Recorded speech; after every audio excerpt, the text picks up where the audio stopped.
باہمی تعلق. کیا؟ اب اس کو اور آسان کر دیتے ہیں. آسان الفاظ میں اس طرح سے سمجھ لیں کہ اللہ اور اس کے رسول میں کیا تعلق ہے. آج کی پوری گفتگو اسی پر ہونا ہے. کیا عنوان کو آپ سمجھیں؟ اللہ اور اس کے رسول میں کیا تعلق ہے. اللہ اور اس کے رسول میں تعلق، یہی آج کی ہماری گفتگو کا موضوع ہے. میں اختصار کے ساتھ اس پر گفتگو کروں گا. مجھے معلوم ہوا کہ حضرت کی بھی طبیعت خراب ہے. انشاءاللہ بہت جلد بات کو شروع کریں گے. میں چاہتا ہوں کہ تیزی کے ساتھ چند چیزوں کا احاطہ کروں اور بات سند کے ساتھ میں کروں تاکہ تمام گفتگو مستند رہے اور بادلیل گفتگو رہے. حضرات، آج ہمارے ساتھ یعنی اہل سنت والجماعت کے ساتھ عقائد کے معاملے میں بہت بڑا المیہ ہو رہا. ہم پر طرح طرح کے الزامات لگائے جاتے ہیں اور ان الزامات کو شرک پرستی کہا جاتا ہے. الزامات ہمیں طرح طرح کے لگائے جاتے ہیں. اب ان الزامات کو گرانے کا تو وقت نہیں. لوگوں نے اپنی جہالت اور کچھ فہمی اور کم علمی اور نادانی کی وجہ سے شان رسالت مآب اور عظمت رسالت مآب یعنی آقا علیہ الصلوۃ والسلام کی عظمت کا جو تصور ہمیں قرآن نے دیا ہے، اور آج اگر ہم اپنے ذہنوں میں اس تصور کو رکھ کر اپنی زندگی کا سفر طے کرتے ہیں تو لوگ ہمیں مشرک کہا کرتے ہیں. آپ جانتے ہیں نا اس بات کو. ہم آقا علیہ الصلوۃ والسلام کی تعریف کرتے ہیں، ان کی نعتیں پڑھتے ہیں، ان کی تمام تعریفیں کرتے ہیں، ان کی زلفیں، ان کی آنکھیں، ان کا مکھڑا، یہ تمام تعریفیں کرتے ہیں تو لوگ کہتے ہیں کہ تم شرک پرستی کرتے ہو، تم معاذ اللہ مصطفیٰ کو اللہ سے بڑھا دیتے ہو. تو کچھ اس طرح کی اسٹیٹمنٹ سننے میں آتی ہیں جو صرف جہالت کے علاوہ اور کچھ نہیں. اور میں اس کو دلیل کے ساتھ میں آج واضح کروں گا. ایک بات غور سے سننے کی ہے. تو ہمارا موضوع اللہ اور اس کے رسول میں تعلق، اس کو ذہن نشین کر لیں. میں نے قرآن مجید کی ایک آیت کریمہ پڑھی، من یطیع الرسول فقط اطاع اللہ. اس کا ترجمہ یہ ہے کہ جو رسول اللہ صلی اللہ علیہ وسلم کی اطاعت کرتا ہے یقیناً اس نے اللہ کی اطاعت کر لی. اب اسی اطاعت کے حوالے سے جو شان رسالت مآب اور عظمت رسالت مآب کا پتہ چلتا ہے، اس کا پہلا نقطہ بڑی توجہ کے ساتھ میں سماعت کرنا ہے. ٹھیک ہے؟ اس بات کو ذہن نشین کر لیں کہ قرآن مجید میں اللہ کی اطاعت کا بھی حکم ہے اور رسول اللہ کی اطاعت کا بھی حکم ہے. ٹھیک ہے؟ پیچھے والے حضرات سمجھ رہے ہیں؟ میں چھوٹا سا ٹیچر بھی ہوں. ٹیچر کا کام کیا ہے؟ اپنے اسٹوڈنٹس کو سمجھا دینا، ان کو سیٹسفائی کر دینا، ان کو مطمئن کر دینا. جب تک بات آپ سمجھیں گے نہیں آگے نہیں بڑھیں گے، ہے نا؟ انشاءاللہ میں پلانے کی کوشش کروں گا. جتنی بھی گفتگو ہو آپ اس کو مکمل طور سے یاد رکھیں اور دوسروں تک بھی شیئر کریں. تو اس بات کو ذہن نشین کر لیں کہ قرآن مجید میں اللہ کی اطاعت کا بھی حکم ہے اور اللہ کے رسول صلی اللہ علیہ وسلم کی اطاعت کا بھی حکم ہے. اطاعت مطلب فرما برداری. ٹھیک ہے؟ اب وہ آیات کریمہ کہ جن میں اطاعت الہی اور اطاعت رسول ان کا صریحاً ذکر آیا ہے، کسی بھی آیت میں اطیعوا کے ساتھ امر آیا ہے اطاعت کا، ان آیات کی کل تعداد 38 ہے نا؟ جس میں اطاعت کا حکم آیا ہے اللہ اور اس کے رسول کی اطاعت کا. وہ آیات کتنی ہیں قرآن مجید میں؟ 38. ٹھیک ہے؟ جن میں expressly and evidently and clearly حکم ہے اللہ اور اس کے رسول کی اطاعت. ٹھیک ہے؟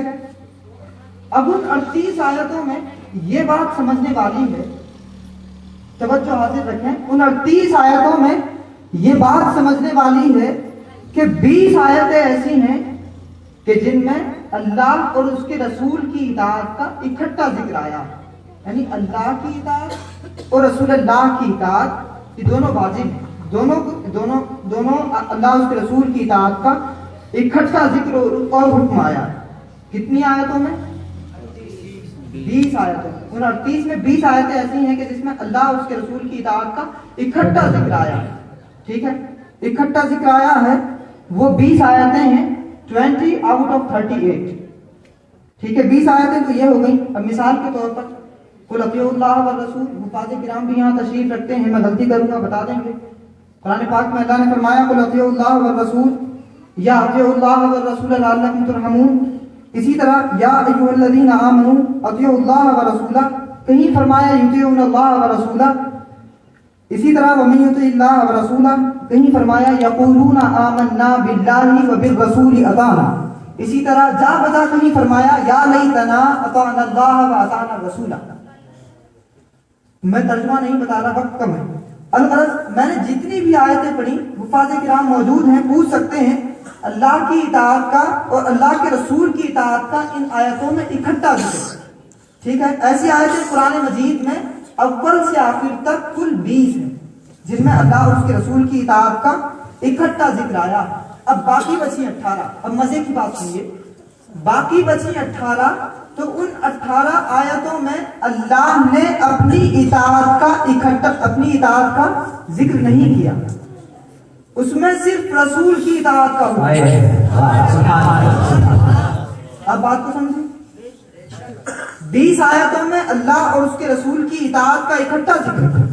اب 18 آیتوں میں قرآن مجید کی بات کر رہا ہوں، ہے نا. ابھی ہم قرآن سے نیچے نہیں اترے، ابھی ہم نے حدیث کا رخ نہیں کیا، ہم حدیث سے الگ گئے. ٹھیک ہے، ابھی ہم کوئی دوسری کتاب نہیں، بلکہ اسلام کا جو پرنسپل ہے، بلکہ پوری دنیا کے لیے جو کتاب ہے، جو کتاب رحمت ہے، میں آج اسی کے ریفرنس سے بات کر رہا ہوں. تو 18 آیتیں ایسی ہیں کہ جس میں اللہ کے رسول صلی اللہ علیہ وسلم کی اطاعت کا انفرادی طور پر ذکر آیا ہے، انڈیویجولی طور پر اللہ کے رسول کی اطاعت کا ان میں ذکر اور حکم آیا ہے. اللہ کی اطاعت کا ان میں ذکر اور حکم نہیں ہے. ٹھیک ہے، اب میں وہ مثالیں پیش کرتا ہوں. جیسے میں نے وہی آیت پڑھی، من یطع الرسول فقد اطاع اللہ، کہ جس نے رسول اللہ صلی اللہ علیہ وسلم کی اطاعت کی اس نے یقیناً اللہ کی اطاعت کر لی ہے. اسی طرح اللہ نے فرمایا اقیموا الصلاۃ وآتوا الزکاۃ واطیعوا الرسول لعلکم ترحمون، کہ نمازیں قائم کرو اور زکات ادا کرو اور رسول کی اطاعت کرو، اللہ کی اطاعت نہیں، ہے نا. اس آیت میں رسول کی اطاعت کرو، رسول کی فرما برداری کرو، تم پر رحم کیا جائے گا. اسی طرح ارشاد ہوا ان ربکم الرحمن فاتبعونی واطیعوا امری. اللہ فرما رہا ہے پیغمبر علیہ السلام لوگوں سے کہہ دو کہ بے شک تمہارا رب رحمان ہے، فاتبعونی، تو میری اتباع کیا کرو اور میری ہی اطاعت کیا کرو ہر معاملے میں. ٹھیک ہے، اب بڑی ایک اچھی بات میرے ذہن میں آ رہی ہے تاکہ آپ لوگ بیدار ہو جائیں نقطے کو سمجھنے کے لیے. اللہ نے فرمایا قل ان کنتم تحبون اللہ فاتبعونی، کہ محبوب آپ فرما دیجئے کہ اگر تم اللہ کو اپنا محبوب بنانا چاہتے ہو فاتبعونی، تو میری اتباع کرو. اللہ رب العزت فرما رہا ہے کہ لوگوں آپ فرما دیجئے مصطفیٰ سے، اللہ رب العزت فرما رہا ہے کہ مصطفیٰ آپ فرما دیجئے لوگوں سے کہ لوگوں اگر تم اللہ کو اپنا محبوب بنانا چاہتے ہو فاتبعونی، تو میری اتباع کرو. یحببکم اللہ، ابھی تک تو بندے کی تمنا یہ تھی کہ وہ اللہ کو اپنا محبوب بنا لے، لیکن قسم خدا کی جب اس نے مصطفیٰ کی اتباع کر لی، جب اس نے مصطفیٰ کی اطاعت کر لی، اب قانون بدل جائے گا. فاتبعونی، جب مصطفیٰ کی اتباع ہو جائے گی تو بندہ اللہ کو محبوب نہیں بلکہ اللہ خود بندے کو محبوب بنائے. نعرہ تکبیر، نعرہ رسالت، نعرہ وصیت، ہے نا. اور ساتھ میں فائدہ یہ بھی اللہ محبوب بنائے گا اور گناہوں کو بھی معاف فرمائے گا. اب نقطے کو سمجھیں، اللہ کا درجہ اونچا. ٹھیک ہے، 20 آیتوں میں اکٹھا ذکر تھا، 18 آیتوں میں صرف مصطفیٰ کا حکم ہے. اب سوال پوچھتا ہوں، اللہ کا درجہ اونچا، اللہ بڑا ہے نا، اللہ سے بڑا تو کوئی نہیں ہے نا. اللہ سب سے بڑا، وہ خالق و مالک ہے، وہ رازق ہے، اس کا درجہ اونچا، وہ بڑا. اور رسول اپنے درجے میں اللہ سے چھوٹے ہیں، ہے نا. یاد رکھیے کہ ایک جملہ، رسول اپنے درجے میں اللہ سے چھوٹے ہیں اور اللہ بڑا. پیچھے کے لوگ، اللہ بڑا ہے، رسول اللہ سے چھوٹے ہیں. اب میں سوال کرتا ہوں قرآن مجید سے سوال ہے میرا کہ قرآن ایسا کیوں کیا گیا؟ اللہ تو بڑا ہے اور رسول اللہ سے جب چھوٹے ہیں تو ہونا تو یہ چاہیے تھا کہ چلو 20 آیتوں میں اکٹھا ذکر تھا، سمجھ میں آیا، لیکن جب 18 آیتوں میں انفرادی طور پر ذکر ہے تو جب اللہ بڑا ہے تو اللہ کا ذکر ہونا چاہیے تھا, اللہ کی اطاعت کا حکم ہونا چاہیے تھا. مصطفیٰ کی اطاعت کا حکم کیوں ہے؟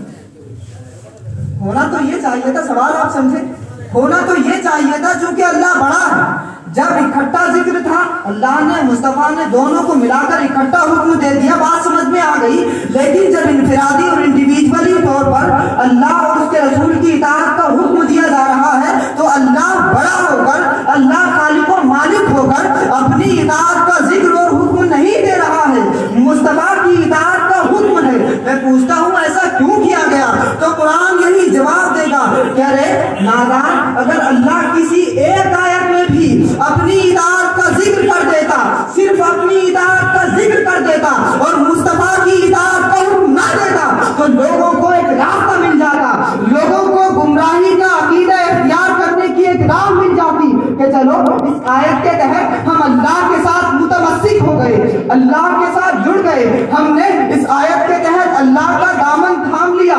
اگر رسول کا نام نہ لیا تو کیا ہوا؟ کافی ہے یہی آیت. اگر اللہ رب العزت ایک آیت میں بھی صرف اپنی اطاعت کا ذکر کر دیتا, مصطفیٰ کی اطاعت کا ذکر نہ کرتا تو قیامت تک مصطفیٰ کی بارگاہ سے کترانے والے, در مصطفیٰ پہ جھکنے سے گھبرانے والے یہ راستہ اختیار کر لیتے کہ ہم اس آیت کے تحت اللہ کے ساتھ جڑ گئے, ہم اس آیت کے تحت اللہ کے ساتھ متمسک ہو گئے. اگر رسول کا نام نہ لیا تو کافی ہے. اللہ نے کہا نہیں, میرا دامن پکڑنا اور مصطفیٰ کا نہ پکڑنا کافی نہیں ہے. اگر پکڑنے ہیں تو دونوں دامن اکٹھے پکڑو, اللہ کا دامن بھی پکڑو اور مصطفیٰ کا دامن بھی پکڑو, اطیع اللہ کا دامن بھی پکڑو اور اطیع الرسول کا دامن بھی پکڑو. اور اگر ایک دامن پکڑنے پر اتفاق کرنا ہو تو پھر میرا نہیں, میرے مصطفیٰ کا دامن. نعرہ رسالت, نعرہ غوثیت. اور جب موقع ایسا آ جائے کہ ایک دامن پکڑنے کی بات ہو جائے تو کہا کہ پھر میرا نہ پکڑنا, پھر میرے مصطفیٰ کا پکڑنا چونکہ میں بڑا ہوں. اور جب بڑے ہاتھ میں آ جاتے ہیں تو چھوٹے چھوٹ جاتے ہیں. ایک کامن سینس والی بات ہے, جب آدمی بڑے کو پکڑ لیتا ہے تو چھوٹے کو چھوڑ دیتا ہے یہ سوچ کر کہ بڑا دامن ہاتھ میں آ گیا, اب چھوٹوں کی کیا ضرورت, تو چھوٹے اگنور کر دیے جاتے ہیں, نظر انداز کر دیے جاتے ہیں. اگر صرف اللہ کی اطاعت کی بات ہوتی, رسول کی اطاعت کا ذکر نہ ہوتا, رسول کی اطاعت کا ذکر نہ ہوتا تو لوگوں کو گمراہی کا عقیدہ اختیار کرنے کی ایک راہ مل جاتی. اللہ نے کہا نہیں, تنہا میرا دامن پکڑنا اور مصطفیٰ کا دامن نہ پکڑنا کافی نہیں ہے, دونوں کے دامن پکڑو. اور اگر ایک پکڑنا ہے تو پھر مصطفیٰ کا پکڑنا, کیونکہ اگر میرا دامن پکڑا تو اس میں دامن رسالت شامل نہیں, اور اگر فقط مصطفیٰ کا پکڑ لیا تو اس میں خود بخود اللہ کا دامن شامل ہے, خود بخود اللہ کا دامن بھی شامل ہے. بات سمجھتے ہیں؟ توحید کا عقیدہ تو دنیا میں بہت سارے لوگ رکھتے ہیں. بھئی جیوش ریلیجن کے ماننے والے, یہودی, یہ بھی اللہ کے نام پر ذبیحہ کرتے ہیں, توحید کا عقیدہ یہ بھی رکھا کرتے ہیں, لیکن وہ مسلمان نہیں. یہودی اللہ کو ایک مانتے ہیں لیکن مسلمان نہیں. کیا میں بات کیا کہہ رہا ہوں کہ یہودی بھی اللہ کو ایک مانتے ہیں اور یہاں تک کہ وہ اللہ کے نام پر ذبیحہ بھی کرتے ہیں, لیکن مسلمان نہیں. مسلمان اسی طرح عیسائیوں میں ایک طبقہ ڈیولپ ہوا یونیٹیرین کا, جو توحید کا عقیدہ رکھتا ہے, تثلیث کا عقیدہ نہیں رکھتا, لیکن وہ بھی مسلمان نہیں. وجہ کیا؟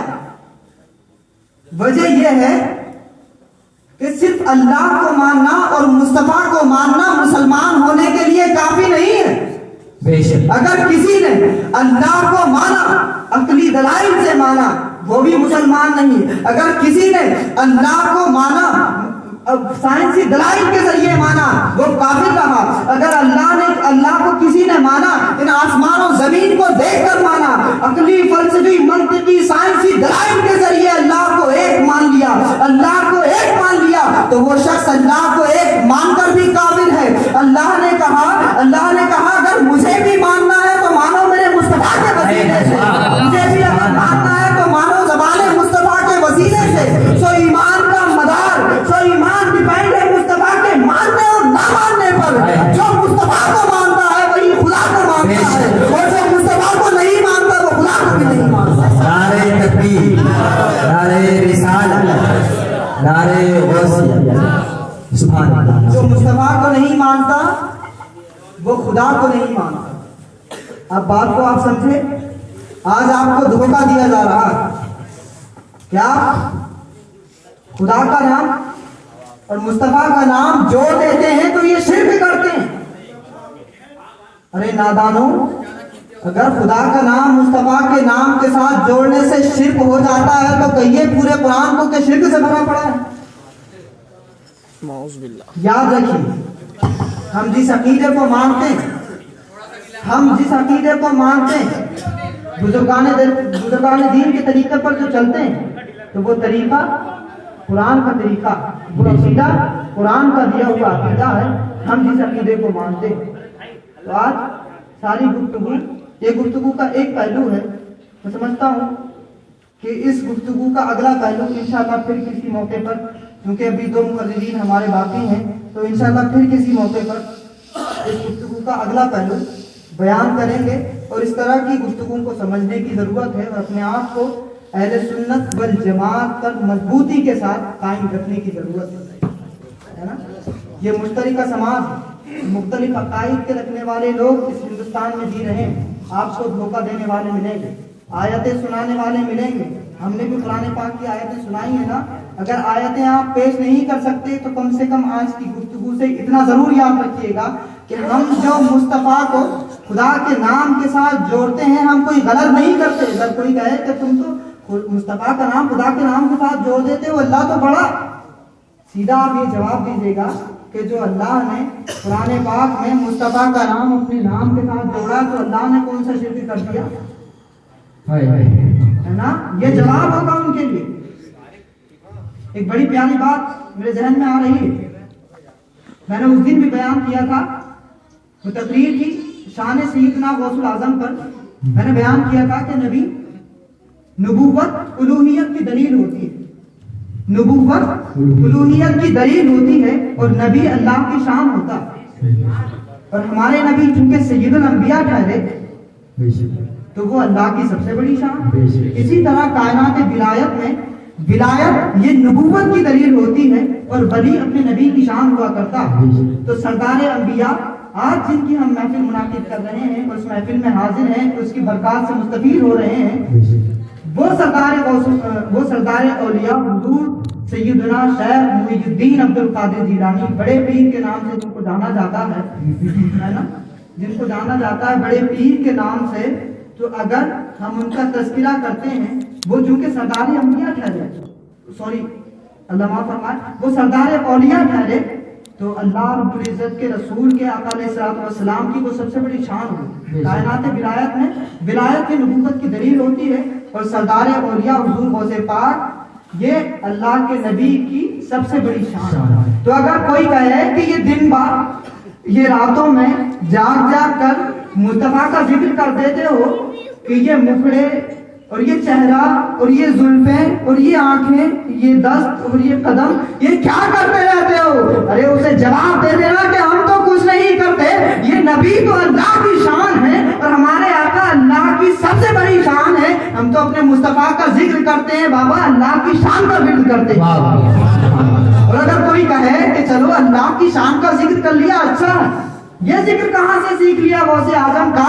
تو بتا دینا کہ غوث الاعظم ہمارے نبی کی سب سے بڑی شان ہوئی کائنات ولایت میں۔ تو اگر ہم بڑے پیر، میرے میرا، پیرے پیرا اگر کہا کرتے ہیں تو ہم سردار انبیاء محمد رسول اللہ کی شان کا ورد کیا کرتے ہیں، ہم محمد رسول اللہ کی شان کا ورد کیا کرتے ہیں، ہم کوئی غلط نہیں کرتے۔ خراب ہے، کیا کرو گے؟